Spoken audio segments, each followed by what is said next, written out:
প্ৰথমতেতো মই মানে হীৰেণ গোহাঁই ডাঙৰীয়াৰ বিষয়ে একো মই ক'ব বিচৰা নাই। হীৰেণ গোহাঁই ডাঙৰীয়াৰ তেওঁক মানে সন্মানৰ যোগ্য সেইখিনিলৈকে ঠিকেই আছে, কিন্তু কংগ্ৰেছৰ ঠিকাদাৰ হ'ব, তেওঁ বামপন্থী চিন্তাধাৰাৰ এজন লোক, আৰু তেওঁ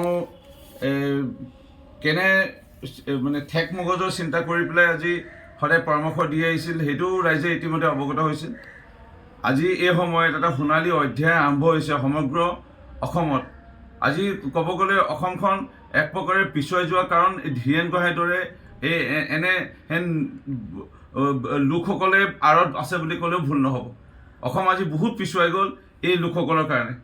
আজি এই হীৰেণ গোহাঁইৰ দৰে যদি লোকসকলৰ ভাল বহল দৃষ্টিৰ পৰামৰ্শ থকা হ'লে হয়তো পূৰ্বতে কংগ্ৰেছ দলৰ লগত তেওঁৰ যদি মিত্ৰালী আজি নহয় আগৰ পৰাও আছিল, তেতিয়া তেওঁ ভাল পৰামৰ্শ দিয়া হেঁতেন কংগ্ৰেছৰ বহুত বছৰ সুযোগ পাইছিলে অসমৰ ৰাইজৰ সেৱা কৰা, এই উত্তৰ পূৰ্বাঞ্চলৰ ভাৰতবৰ্ষৰ ৰাইজৰ সেৱা কৰা, বহুত ভাল কাম কৰিব পাৰিলেহেঁতেন কংগ্ৰেছ।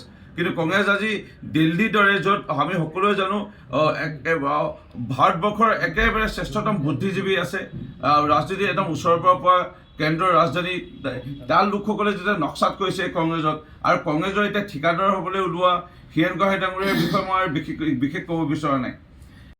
অখিল গগৈ যদি প্ৰসংগটো ইয়াত মই একো উত্থাপনে কৰিব বিচৰা নাই।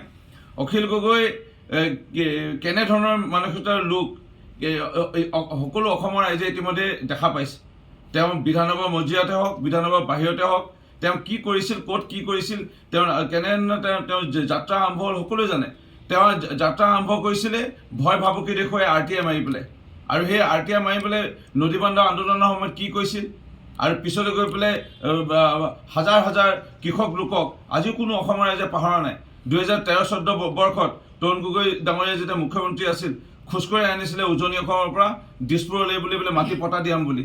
নিজে মাটি পটা, অৰ্কিড পাৰ্কৰ নামত মাটি পটা লৈ আজি য'ত বনশাস্তি, আজি জীৱ জন্তু, আজি বিষণস্থলী, সেই মাটি তেওঁ লৈ ল'লে বলপূৰ্বকভাৱে। সেই সময়ত লৈ ল'লে, নিজৰ নামত নামকৰণ কৰি ল'লে, আৰু আজি সেই অখিল গগৈ নিজৰ স্বাৰ্থত অকল লাগি থকা এজন লোক।